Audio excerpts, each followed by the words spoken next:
Сәлеметсіздер ме, қымбатты оқушылар? Қазақ тілі сабағын бастаймыз. Сабағымыздың тақырыбы су көліктері.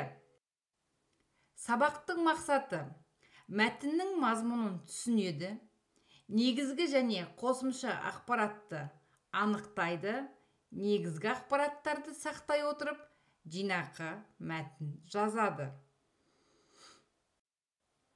Қызығушылықты ояту. Құрметті оқушы, сабағымызды бастамастан бұрын мына сұрақтарға жауап іздеп көрейікші. Кеменің қандай түрлерін білесіңдер? Сүңгуір қайық қандай жұмыстарды жүргізуде жиі қолданылады? Әлемді кемемен аралап, қай мемлекеттерге барғыларың келеді?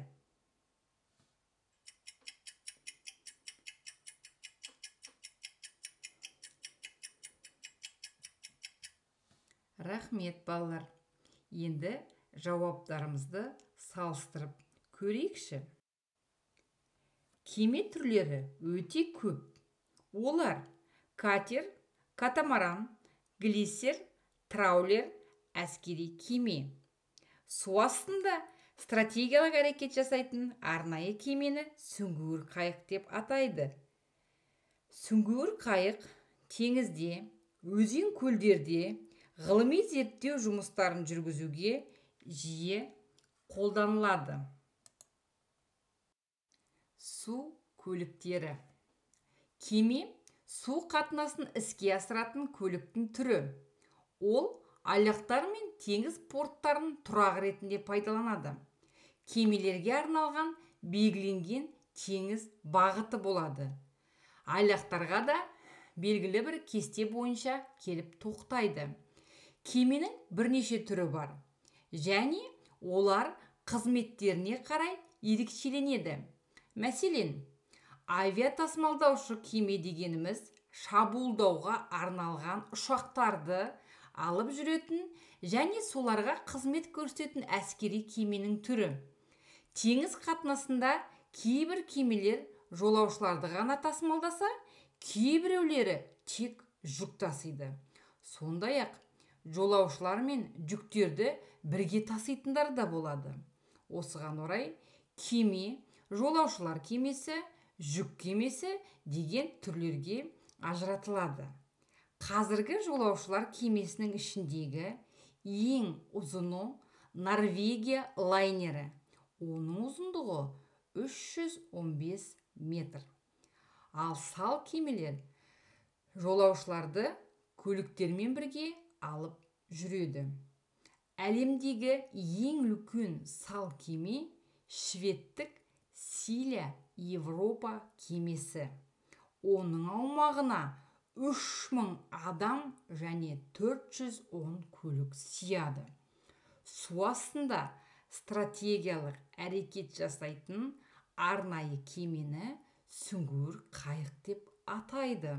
Кеменің бұл түрі аквалангистер жете алмайтын мұхиттың өте терең жерлерінде ғылыми зерттеу жұмыстарын жүргізуде жиі қолданылады. Сүңгуір қайықта тыныс алу үшін қажетті арнайы камералар болады. Бұл арнайы камералар су астында кетер кезде ауамен сумен толтырылады. Олар су астында бірнеше ай жүре алады. Бірінші тапсырма.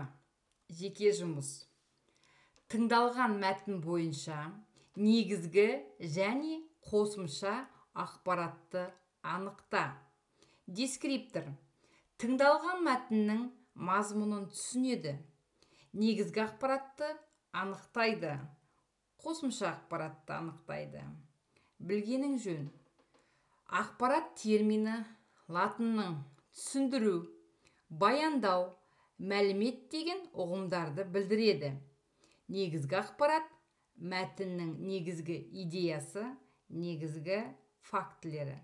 Қосымша ақпарат мәтіндегі негізгі ойды қолдауға, анықтауға бағытталған қосымша ақпараттар. Екінші тапсырма. Тыңдалым материалдары бойынша негізгі ақпараттарды сақтай отырып, жинақы мәтін жаз. Дескриптор. Тыңдалым материалдары бойынша негізгі ақпараттарды сақтайды, жинақы мәтін жазады, сауатты жазады. Білгенің жөн. Жинақы мәтін дегеніміз негізгі мазмұны сақталып, өңделген мәтін. Жинақы мәтін тек автор идеясынан тұру керек. Түпнұсқа мәтін жинақы мәтінге айналады. Жинақы мәтін түпнұсқа мәтіннен 75%-ға дейін қысқа болады. Рефлексия. Не үйрендім, не білдім, не түсіндім? Жауаптарыңызды SMS арқылы жолдасаңыздар болады. Бірінші, екінші оқу тапсырмаларын Classroom платформасына жүктейсіздер. Бүгінгі сабақ ұнады деген үміттемін. Сау болыңыздар. Кездескенше күн жақсы болсын.